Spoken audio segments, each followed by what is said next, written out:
I'm Ziza. I'm an adult formally diagnosed with ADHD and sensory processing disorder, or SPD. I'm also an attorney, so I'm using a nickname and avatar to protect my ability to continue earning a living.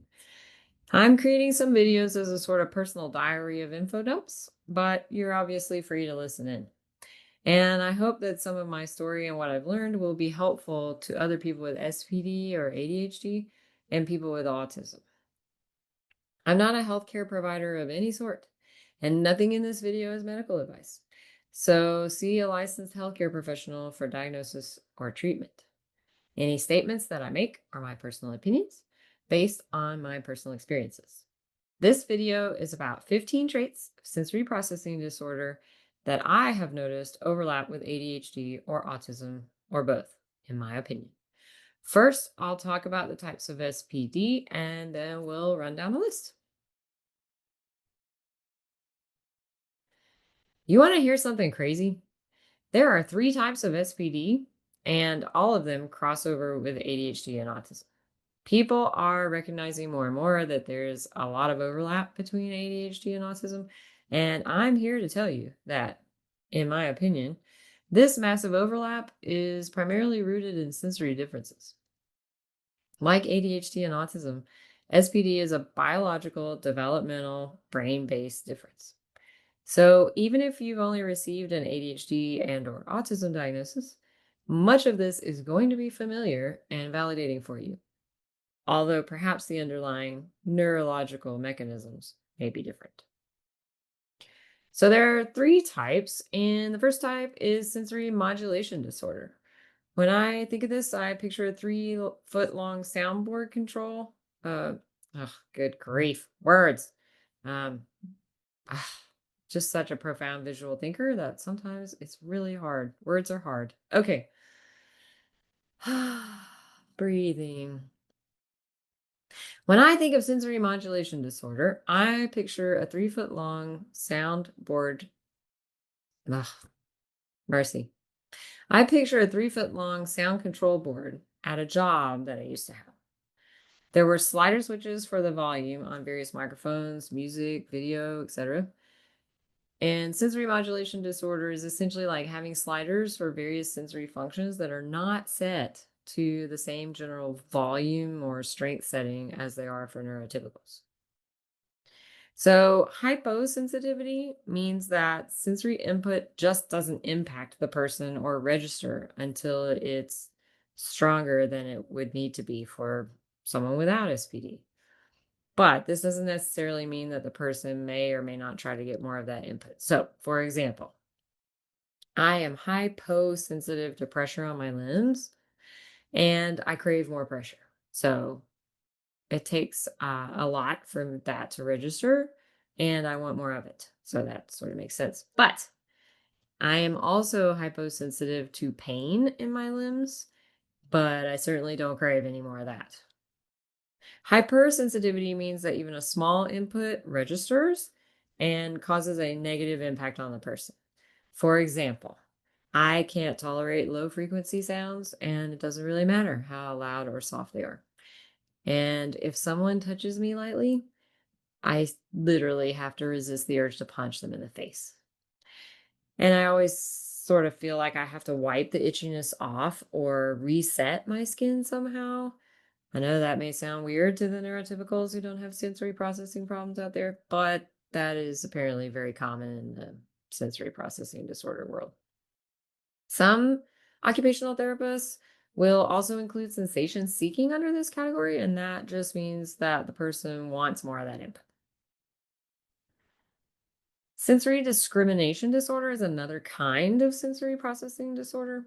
And that is when a person can't identify, locate, or interpret sensory information correctly. So, for example, I am not able to locate where sounds are coming from or where my limbs are in space without looking at them. And that's not the way that, you know, non sensory processing disorder people do that. So, I also have sensory discrimination disorder. There is also sensory-based motor disorder, and that is when a person has trouble planning movements or maintaining proper posture. So, for example, I can be very clumsy. I have difficulty planning big limb movements, and my posture is atrocious. So, yeah, it's possible to have all three types of SPD, which I do. And yeah, that's the labeling framework that the pros use. Um, but I have a shorthand framework that I prefer from the standpoint of someone who lives with all three types of SPD. So let me just quickly run through that.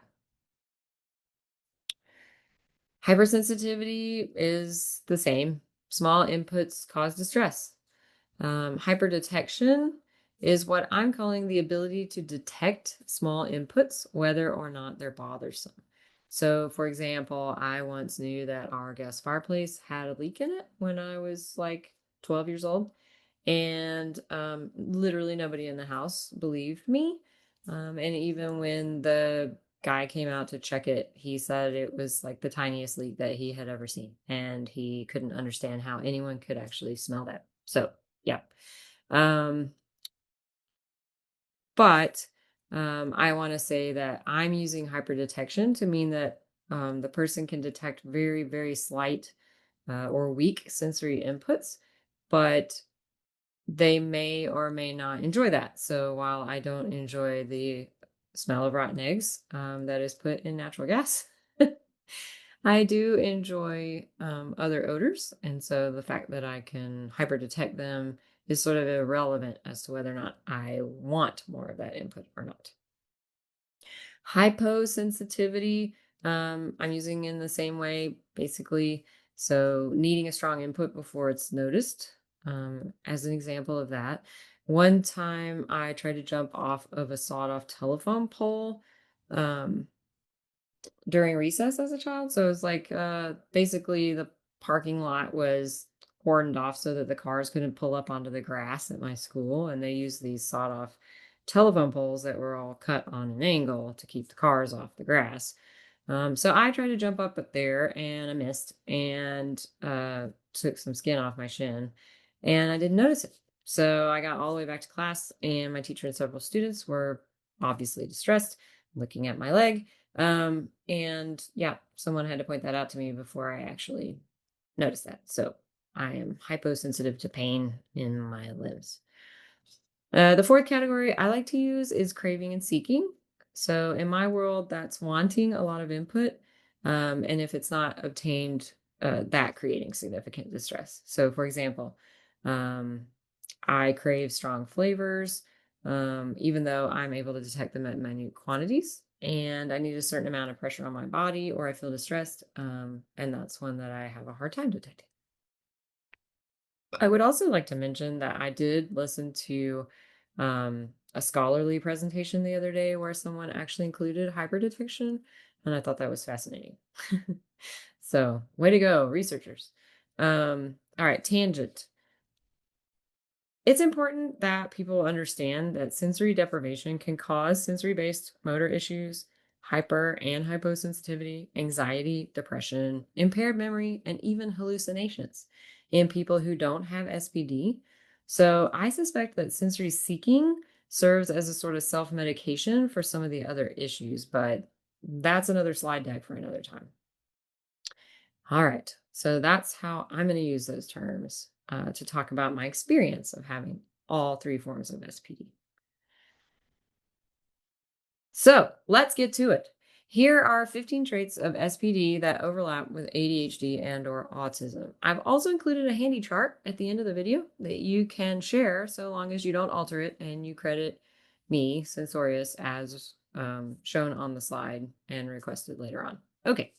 To start off with, we have 3 traits of ADHD that overlap with SPD. Number 1, need for novelty and a wide range of interests. So I know for a fact that sensation seeking due to SPD drives at least some of this for me.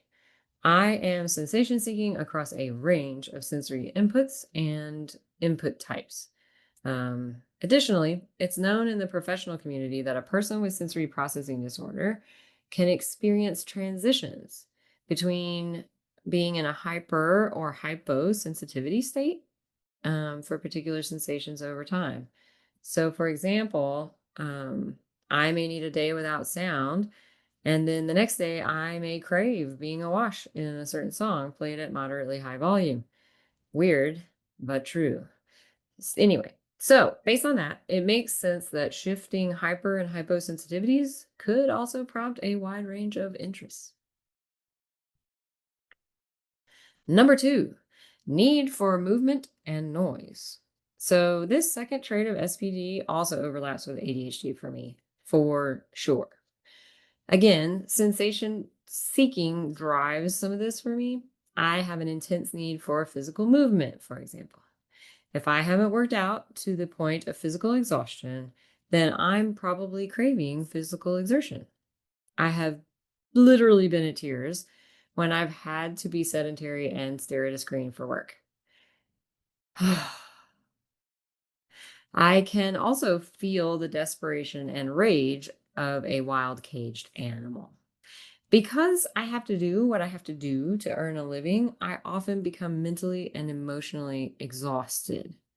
The distress and rage doesn't stop just because the outlet for that isn't available. Nope. However long it takes to get my workday done, that's how long I'm distressed and enraged. Why do I have the type of job that I do where I have to stare at a screen and work on mindless tedium and documents all day? Well, for good reasons that are none of your business, but which I may nonetheless share some other time. If you don't have sensory processing disorder or understand the neurobiology of how deep some of the brain structures affected by SPD are, then you will not get how primal and significant what I'm saying truly is. But if you know, you really know. Okay, tangent. Some background for you. Researchers are discovering that many of the brain structures implicated in SPD are our most primal, being parts of the brain that control the most basic human needs at a survival level, such as the brainstem and amygdala. So it makes sense that I and others like me experience these reflexive, autonomic, and overwhelming sensory needs, as well as enormous emotions. Many of my jobs and relationships have been, to a large degree, based on a suck it up, buttercup mentality. I have just had to do what I had to do to get through. Thankfully, now that I have a diagnosis, a proper diagnosis, some of that is changing. Anyway, I can sometimes tolerate the incredibly strong grief and or rage turned inward much better if I have, say, specific music playing while I work, or I repeatedly whack the floor with my foot, or bounce my knee, or repeatedly make fists with my hands. It's not the fully right kind of input, but some kind of okay-ish input can be better than none at all. For a while, I had an elliptical under my desk and tried to run while typing, but it ended up just making me nauseous. And is consistent with SPD brains, I wasn't able to habituate to that over time. By the way, habituate just means get used to. So, yeah, my brain just doesn't get used to sensory input the same way that a neurotypical's brain might do that. Number 3, hypofocus and hyperfocus. You know, it strikes me as funny how I have hypo and hypersensitivity due to my sensory processing disorder and hypo and hyperfocus due to my ADHD. For me, hypofocus can be caused by sensory craving. Anything that could potentially give me relief from my desire for certain kinds of sensory input can easily drag my attention away. It's very much like hunger for food. If you're starving, then anything that smells, looks, or reminds you of potential food sources is going to distract you from whatever else you're doing. My hypofocus is also sometimes caused by plain old exhaustion from processing massive amounts of information as a visual thinker, and also the big emotions that come with that, and just the inherent nature of sensory processing disorder. But my hypofocus can also be caused by hypersensitivity. For added fun, I can't tune out sounds, smells, changes to my visual environment, etc. So whereas someone else's brain might tune out the fact that it is sunset and the lights on my neighbor's back porch are flickering for some reason, yeah, my brain doesn't tune that out, even when I'm making videos like this one. When it comes to hyperfocus, I don't have a good working theory for that. For me, perhaps it's related to sensory craving. I don't know. All right. So moving out of traits that overlap between SPD and ADHD, now I'm moving on to traits that overlap between SPD and autism. I do not have autism. I have been through 2 very professional evaluations for it, and they say no. Um, that is mostly due to my social makeup. And based on the sensory stuff, I would definitely meet those criteria with flying colors. So, even though I'm a person without autism, I am aware of what many traits related to autism are. And yeah, so I still feel okay about talking about some of the overlap between SPD and autism. Again, this is my opinion. All right, number 4, motor skill issues. So, I mean, on this one, it's not too difficult to see how this trait of autism can be the result of a sensory-based motor disorder. I literally don't even know what else to say. Well, except to say that dyspraxia is a brain-based motor disorder that affects fine and gross motor skills, motor planning, and coordination. And it affects a lot of autistic people. I mean, a lot of autistic people. And it is literally a subtype of sensory-based motor disorder. So, yeah, I mean, that's SPD. Number 5, meltdowns and shutdowns. This is another trait of SPD that overlaps with autism, and I very nearly put this in the final category of overlapping with all 3, but I'm not entirely sure whether most people with ADHD have meltdowns and shutdowns, or if it's, just me and several of the ones that I know. Anyway, for me, hypersensitivity comes straight to mind with this one. If my new inputs of a particular sensation are not tolerable and cause big emotions, then you can pretty much guess what happens if someone gets a moderate amount or, God forbid, a lot of the wrong kind of input. Sensory craving also comes to mind. How long can you go without food before melting down or shutting down? Now, imagine that you have a strong need for various types of sensory, quote, foods that other people are constantly doing things to deprive you of. It's pretty infuriating, really. Hyperdetection also comes into play. Not being able to tune out little tiny minuscule inputs of sensory stuff all day is a lot of information coming in. And exhaustion definitely makes all kinds of things more difficult to tolerate. I don't know if you've heard of it, but I really like the expansion of fight or flight that includes freeze and fawn.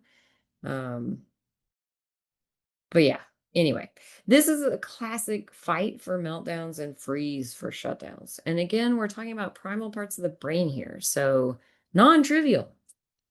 It's important that you, yes, you, person listening to this, learn the difference between the silent treatment or holding someone emotionally hostage and a shutdown, either autistic or SPD based. And while you're at it, I highly advise you to check out the differences between a meltdown and a tantrum.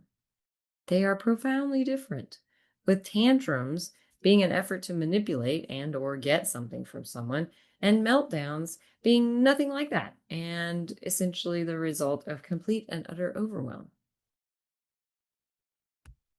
And on that cheery note, number 6, inability to avoid noticing details. Wow. SPD and autism here for sure. For myself, I see this as being a direct result of hyperdetection and probably also sensory seeking. I am not able to tune out objects in the background of movies, for example. I've literally identified a certain lamp that appeared in two seemingly unrelated movies.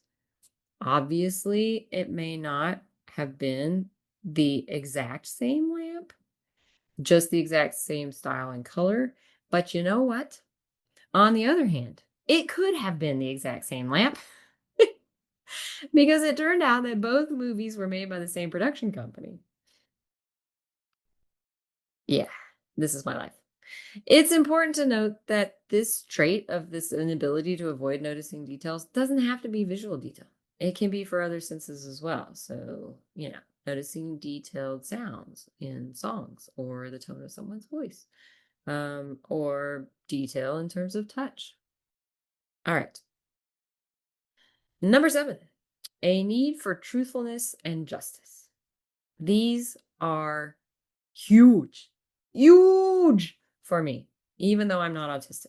Frankly, I credit God for creating me with these two values of His. And at the same time, I can easily imagine that hypersensitivity to certain body sensations might be one of the physical mechanisms that is useful to making these intolerable. So that's going to be the oh my goodness, words. Interoceptive sensations. So that's essentially input you get from your body from your various organs. So like heart rate, digestion, pain from inside the body trunk, breathing rate, that kind of stuff. Hunger, thirst, pain, those sort of things. So maybe being more aware of all of those internal processes makes someone less able to tolerate things that affect them. For example, if you had to put up with a fight or flight response unless or until you told the truth and or sought justice, you probably wouldn't be lying a lot or tolerating a lot of injustice either. Same logic applies to knowing someone else lied to you and or wanting for them to just buck up and do the honest or just thing. Good grief. There's also my visual hyperdetection. It is fairly intolerable to notice all the micro expressions that don't match the emotion that someone may be trying to portray to me, and then watch them audaciously persist in their lies. So going along with someone else's lying is nearly, if not impossible, words. So going along with someone else's lying is pretty much as impossible as it is for me to lie myself. Not impossible, but pretty close. Okay, now we've got through the 3 traits of SPD that overlap with ADHD and 4 traits that, in my opinion, overlap between SPD and autism.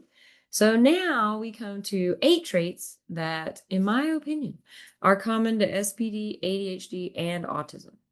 8? Yep. There's a lot of overlap.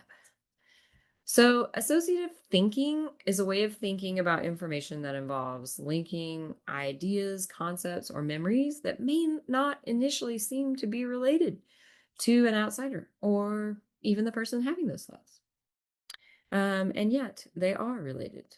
So, I suspect that for me, a big part of my associative thinking results from my sensory processing differences. My brain developed as highly, highly, highly visual, i.e., I think in pictures and video. It will not only recall photorealistic images and video memories, but my imagination is also photorealistic, probably being built upon my photorealistic memories. And as I mentioned earlier, I'm not able to tune out background details in visual scenes the way that most neurotypicals do. All of that to say, it's a lot of information coming into my mind. Now, I'm not sure which came first, the visual aspect of my brain or the associative aspect of my brain, but there's no way that I could get through the day if I had to think thoughts the way that an NT does in sequential fashion. Can you imagine processing every detail of everything you see all day long in a sequential manner? The day would be over before I had caught up to breakfast. Additionally, I wouldn't be able to make sense of my surroundings because, again, all of the detail just comes right in or right on in for analysis. All right, tangent. Just so you know, some of us folks with SPD experience something I'm going to call visual immersion. That's becoming intellectually and emotionally immersed in what we're looking at in a very pleasant way. For me, it's pretty much entirely experiential rather than analytical. The right sort of visual input not only helps quell my visual sensory craving, but I also have a cognitive emotional experience that causes a pervasive sense of escape and well being. It's one of those things that I cannot accurately or sufficiently describe or even know if it's possible for NTs or verbal thinkers to experience. So sometimes I will be staring at something to get an escape and sense of calm rather than taking in, rather than attempting to analyze on a conscious level all the details of what I'm seeing and store those. So I am aware that this can also occur in autistic individuals where they may stare at something or be fascinated by something for an extended period of time. And I'm curious, I don't know, but I wonder if they're experiencing this sort of visual immersion that I do and using this as a kind of escape from overwhelm, sort of like a visually safe place to go and hide. Anyway, just wanted to put that out there. If you are autistic and have any comments about that, I would love to know if you also experience this. All right, number 9, sensory quote, food and escapes. I'm using the term food here for basically any kind of sensory input that fulfills a need. So, both people with ADHD and autism often crave certain kinds of sensory inputs. That sounds an awful lot like sensory craving and SPD. What do you know? Same thing goes for the need for sensory escapes. Sounds a lot like hypersensitivity and SPD, huh? Someone might, for example, rewatch the same movie over and over and over, or stim in other ways, not only to satisfy sensory cravings, but also to shut out or escape from inputs that are unwanted. For example, a particular movie might not have any sounds that stress someone out or sights, so they could watch that movie over and over, knowing that they're not going to have to hear those sounds or be exposed to other awful sensory input. That movie becomes an escape from what could happen with a new untested movie. Number 10, interoception and naming emotions. Oh man. Both people with ADHD and autism can have struggles with interoception, which by my definition is the conscious awareness of the condition of certain body organs or processes. So for example, I don't have a sense of thirst and I have a sense of hunger that only nudges me to eat when I'm at a 10 out of 10 for hunger. Unlike folks with SPD, ADHD, or autism, I suspect that NTs have felt emotional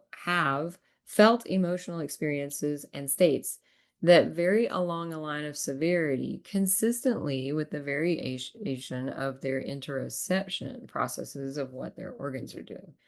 I don't know that, but that's what I suspect. But what happens when the interoceptive signals aren't there, or they're muted, or confusing?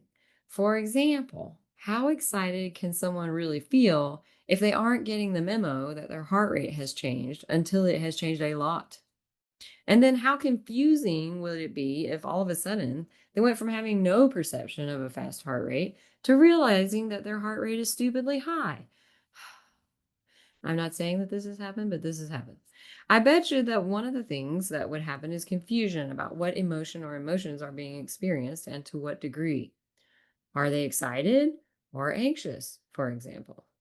So, interoception is a problem among many folks with SPD, ADHD, and autism. And I'm not surprised that naming emotions is too. Number 11, demand for autonomy. all of my SPD stuff contributes to this one. All of it. Like all of it. Okay. Get a little feisty there. If you're a verbal NT, then consider this. Imagine you live in a world where you can speak fluently, but you have no one to talk to. Instead, everyone around you communicates through burps and farts. That's right. I said burps and farts. For some reason, you're just not gassy enough to be able to burp and fart in sufficient quantity to be understood. So you're constantly drinking carbonated beverages and eating greasy and spicy foods so that you can produce more gas. But it's still not enough air compared to these people. You try to bridge the gap and convince and coax other people to think about using speech instead. But when you speak or ask them to speak more, you're ostracized because that's just not how we do things here. So you're shredding up your GI tract, you're exhausted, and it seems incredibly inefficient to you to burp and fart out messages instead of just saying them. I think you get the idea. There's going to come a point where you're tired of hurting yourself in order to be understood and to fulfill your need for a healthy GI tract. You're going to be frustrated with the demands from everyone around you to communicate in the most difficult and inefficient way possible to your mind. You know, you might just have enough at some point and be ready to demand that those closest to you try to learn to talk, or at the very least, stop trying to get you to continually burp and fart. Do you get what I'm saying? Now, I'm not talking about pathological demand avoidance here. I don't know anything about that, and I don't have that. I'm talking about your run-of-the-mill need for autonomy that everybody has, but in a neurotypical world is just more noticeable in people with ADHD or autism or SPD because we're not the same as the rest of the herd. I have to say, in all honesty, that from this side of things, it seems to me that's what's really going on with this demand for autonomy is an insistence that people around someone with SPD, ADHD, or autism interact with them in the way that's good for them, at least sometimes.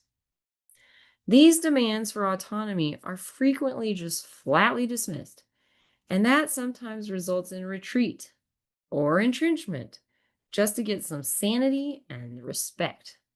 The same way that it would for a verbal communicator in a land of burp and fart communicators.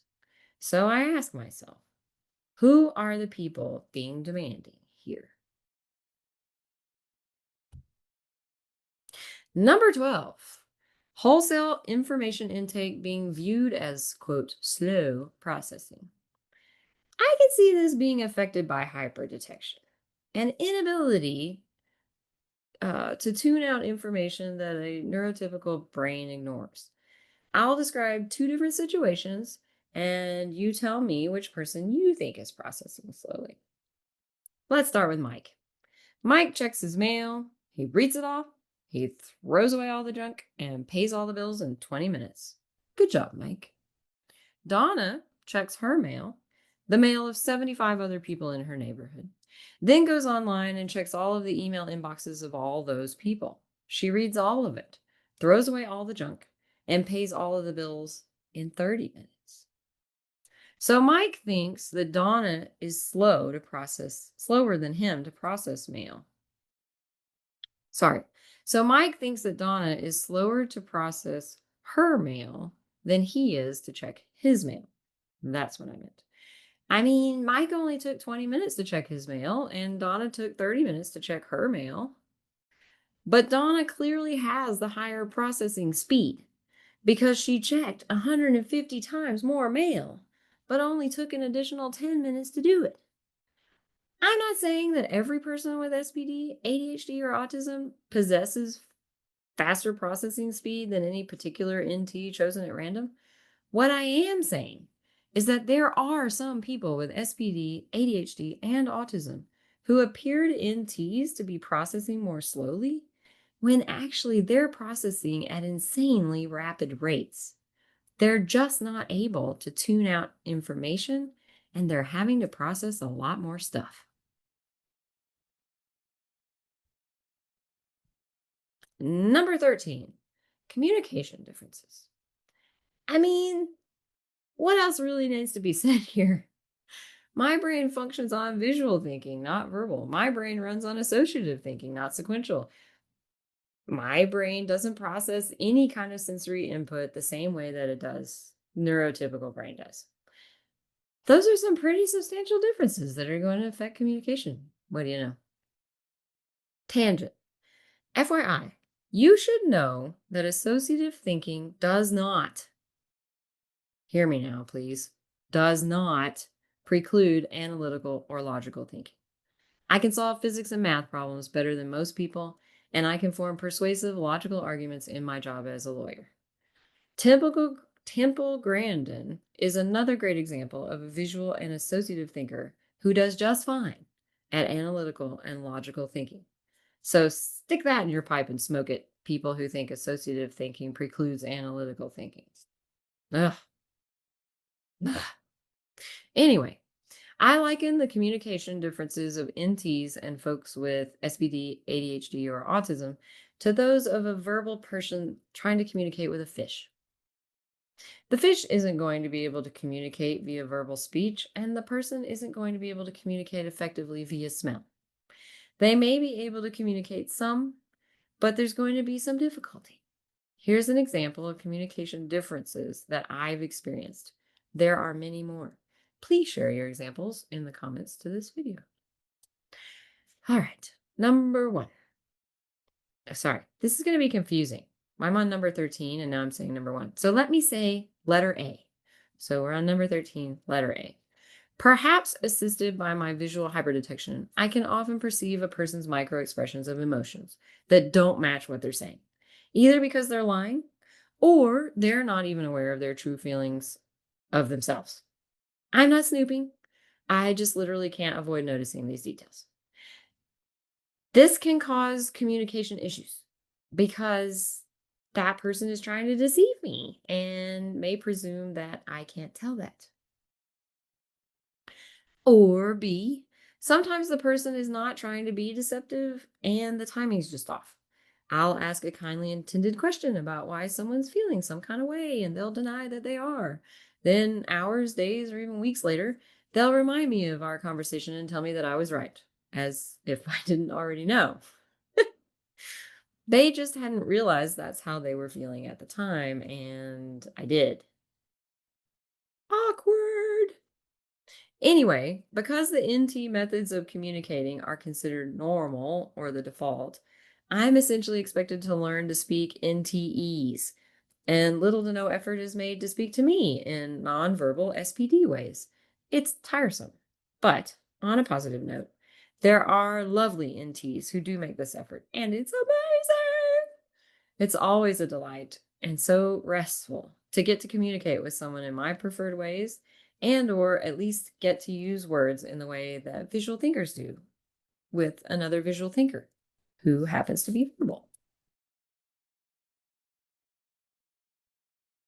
Number 14, social rejection and isolation. So I would ask you to consider this. Excuse me. You take a person who doesn't intake or process information like others, who highly values truth and justice, and who can see or detect how people feel better than they can themselves. Then you add sensory craving behaviors and or hypersensitivity to things that other people are doing, and it's tough to participate in many communities in the modern Western country that I live in. Not only are others likely to notice that I don't play by their rules, but I actually can't, because I can't tolerate many of the things that they do in order to fit in. Does this sound familiar, ADHDers and autistics? God bless NTs who see us neurodivergent people and value us. I'm so grateful for them. And despite the extra effort that we need to make to relate to each other, with those special NTs, we've found out how valuable we each are. And I think that's lovely.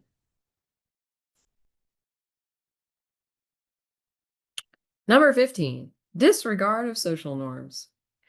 There are lots of reasons for someone with SPD to disregard social norms, um, many of which have already been covered and hopefully considered at this point. However, there's something that's very important for me to express to try to get across to NTs. Look at these photos. All of these people are disregarding social norms in one way or another.